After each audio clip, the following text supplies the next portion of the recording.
Ini cerita dari Boyolali yang dikenal sebagai daerah penghasil susu sapi. Populasi sapi perah di Boyolali saat ini mencapai kurang lebih sekitar 60.000 ekor. Boyolali yang terletak di antara Gunung Merapi dan Merbabu juga dikenal sebagai penghasil kopi sejak zaman kolonial Belanda. Oh ya, hampir lupa.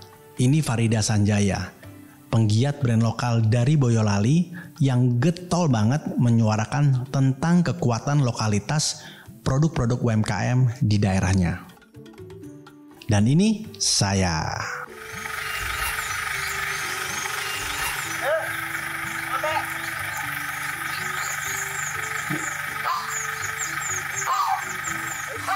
Selamat datang di Boyolali, Mas Sarto. Untung aku bisa nebeng tadi sama Pak itu lagi nganter itu ya?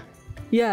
Makanan? Makan buat sapi. Iya. So ini Mbak tempatnya? Iya Mas, ini peternakan sapi yang ada di salah satu peternakan sapi di kampung ini. Jadi setiap rumah di sini itu ada beberapa, pasti ada peternakan walaupun kecil. Ini salah satu yang udah besar sih Mas. Yuk kita lihat di dalam.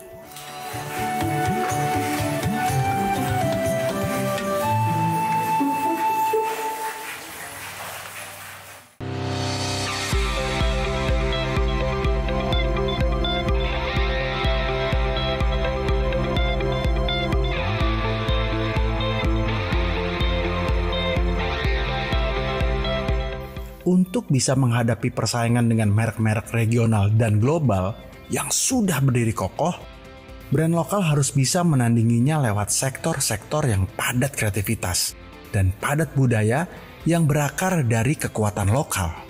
UMKM kita sudah punya modal dasar yang sangat besar, yaitu kreativitas, lokalitas, dan sekaligus diversitas atau keragaman.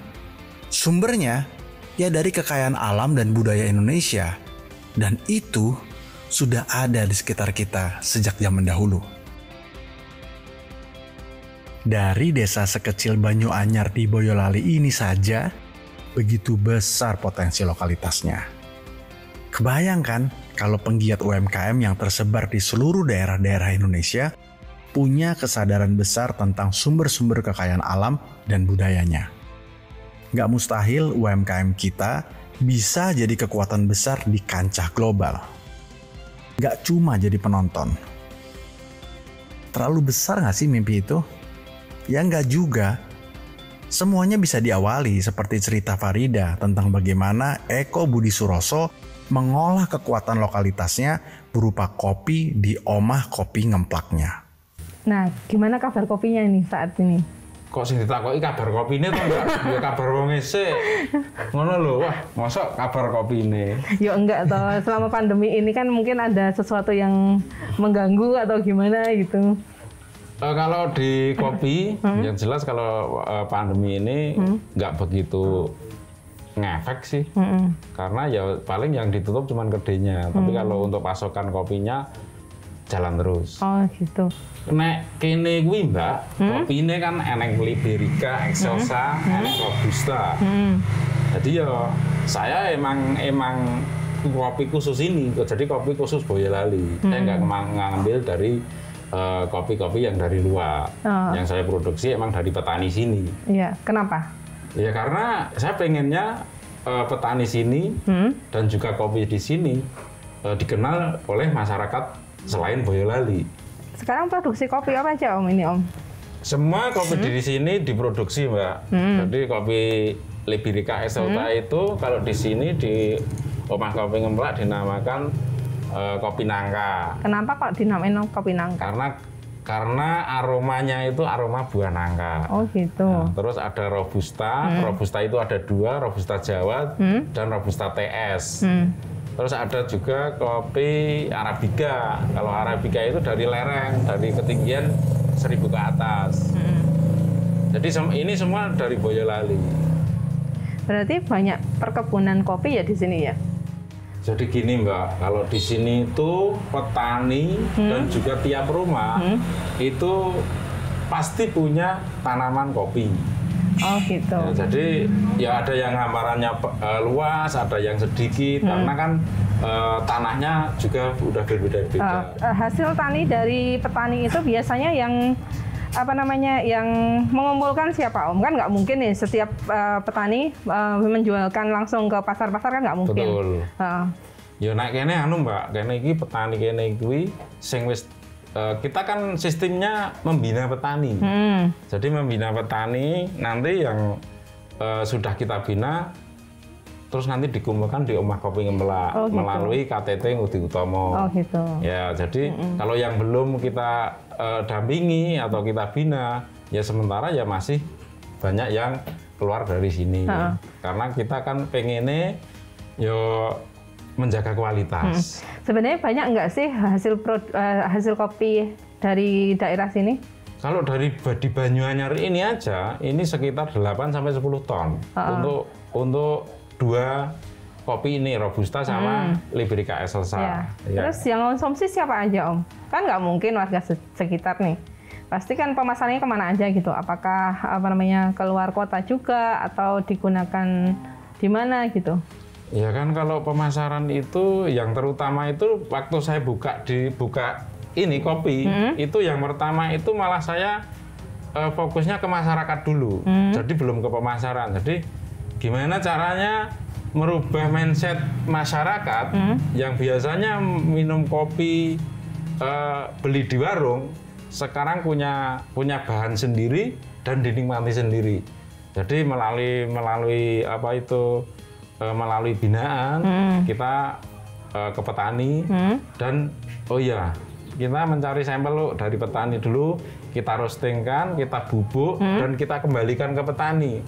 Jadi biar petani merasakan bahwa panenan kopi saya ini loh rasanya gitu loh. Jadi pertama itu, terus kalau itu sudah berjalan dan sekarang ini masyarakat sini kalau nggak kopi olahan sini, kopinya sendiri pada nggak mau. Oh gitu. Ya.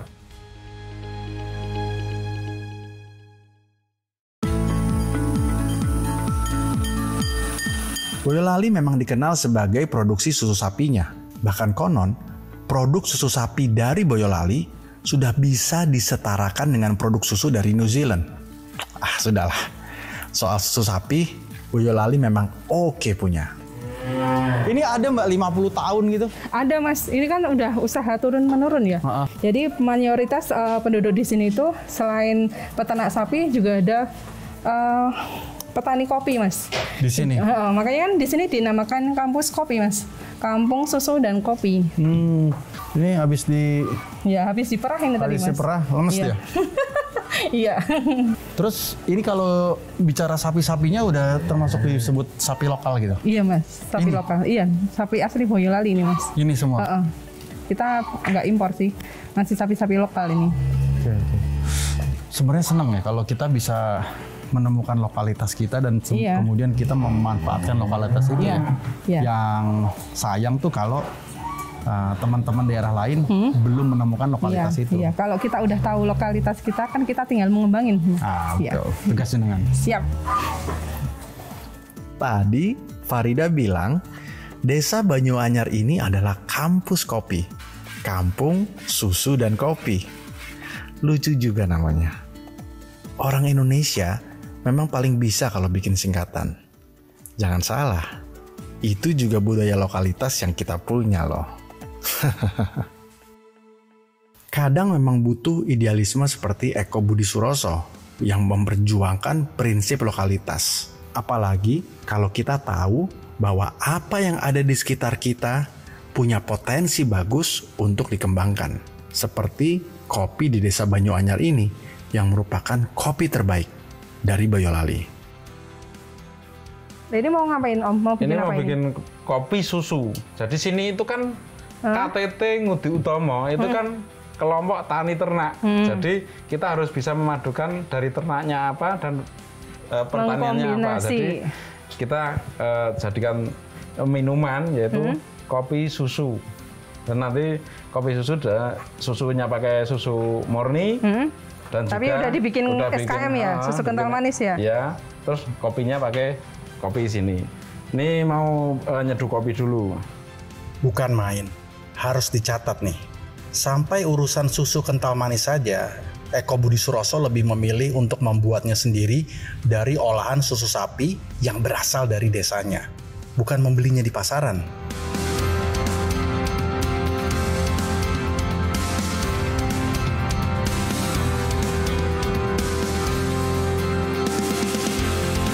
Kenapa kok pakai SKM ini? Karena nggak pakai yang instan aja. Karena kan sini kan peternak sapi perah, Mbak. Masa saya beli di warung, susunya sini ada kok, gitu loh.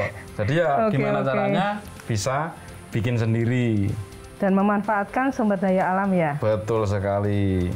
Selain susu SKM, susu di sini buat apa aja Om? Sini ada es krim, yogurt, sama susu faktorisasi.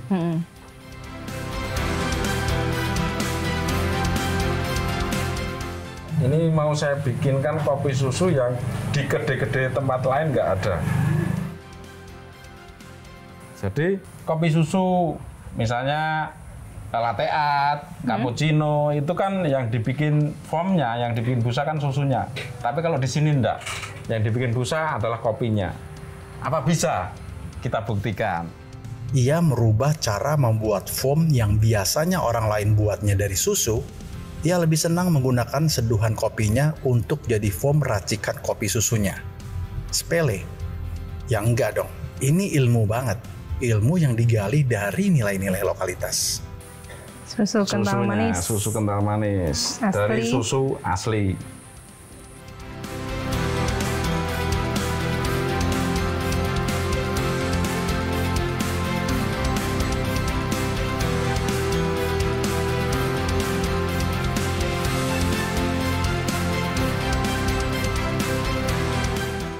Ini kopi latte ala Omah Kopi Melak. Untuk memperjuangkan petani-petani lokal, apa saja sih yang udah dilakukan Om Budi untuk mengenalkan kopi-kopi ini ke masyarakat? Yang pertama gini Mbak, yang pertama kalau kita membina, kita harus tanggung jawab. Gimana caranya kopi itu bisa keluar dan bisa dipasarkan. Karena kalau sudah petani kita bina, mau nggak mau, kopi itu harus kita beli. Jangan sampai keluar. Yang pertama itu. Terus yang kedua, kalau untuk pemasaran, kita kan juga sama FBL juga ada, dan bahkan Omah Kopi Melak juga punya reseller sendiri. Kita saling gimana caranya mengenalkan kopi Boyolali ke luar daerah Boyolali.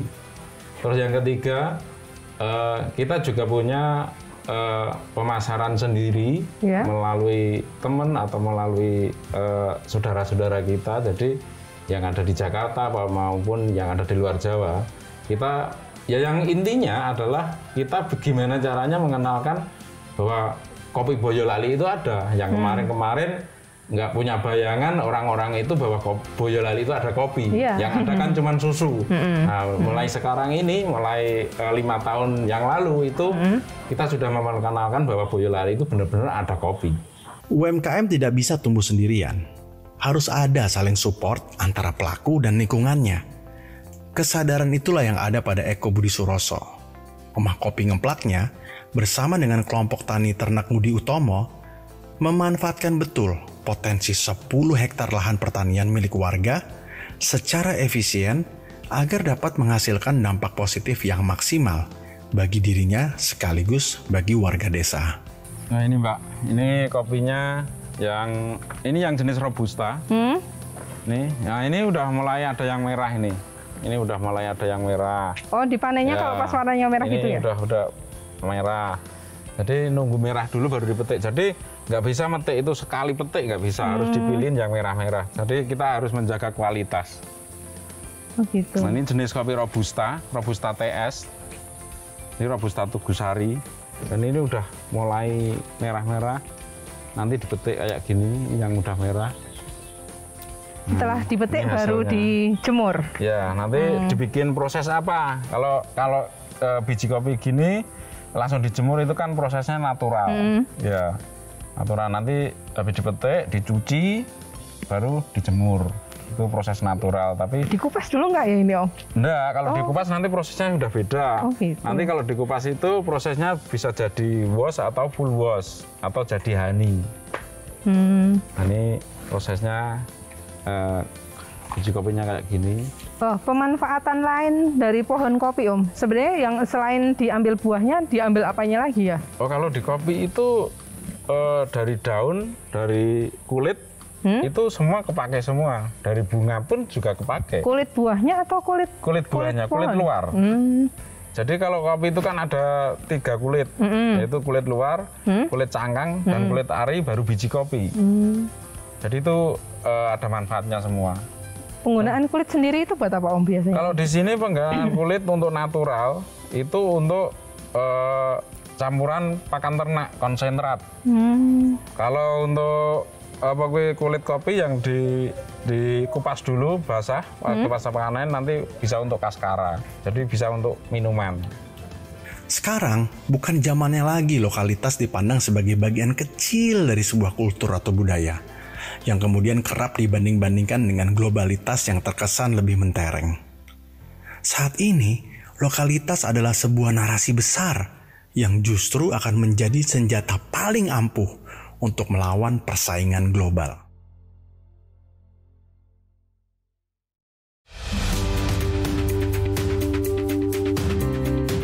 Mengakhiri ceritanya, Farida sempat berpesan pada saya, kalau lain kali ke Boyolali, jangan lupa untuk singgah ke Sambal Tumpang Mbah Kromo. Menurutnya, Sambal Tumpang Mbah Kromo yang legendaris ini menyimpan cerita yang juga syarat dengan nilai-nilai lokalitas. Sambal tumpang ini masakan berkuah kental yang dibuat menggunakan bahan unik, yaitu tempe yang sudah hampir busuk atau biasa disebut tempe bosok. Dan ternyata sambal tumpang telah ada sejak zaman Kerajaan Mataram. Di dalam Serat Centini tahun 1814 sampai 1823 disebutkan bahwa sambal tumpang sudah dimasak oleh masyarakat Kerajaan Mataram tempo dulu.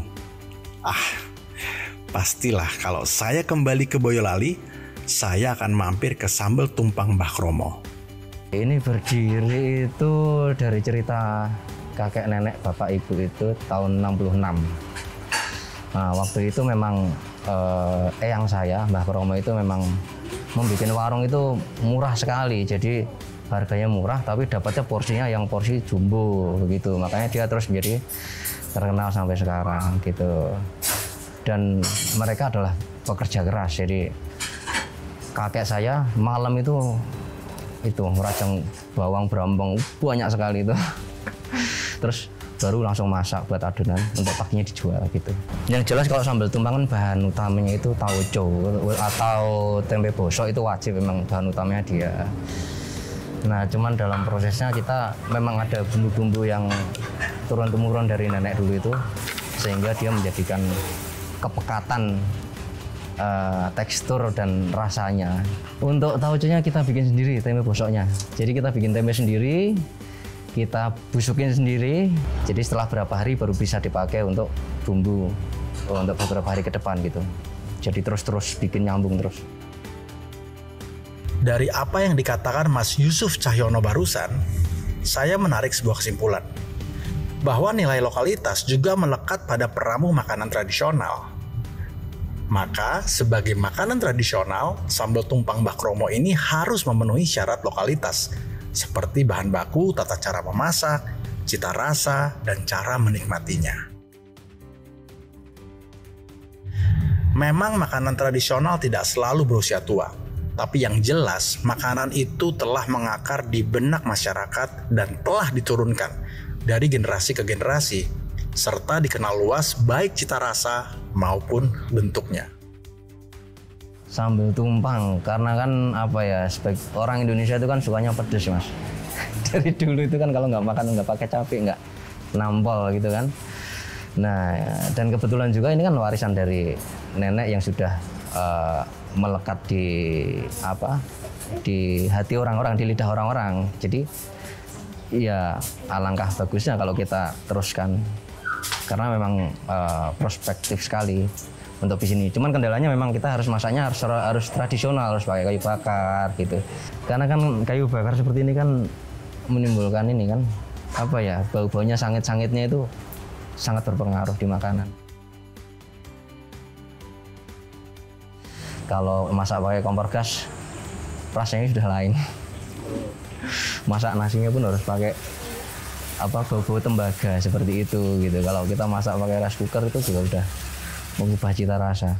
Nilai-nilai lokalitas saat ini tidak bisa menempati ruang yang statis dan berjalan apa adanya. Lokalitas saat ini bisa dimaknai sebagai sesuatu yang dialektis, dinamis dan mudah untuk ditarik menjadi sebuah inisiatif yang dahsyat sebagai sebuah identitas.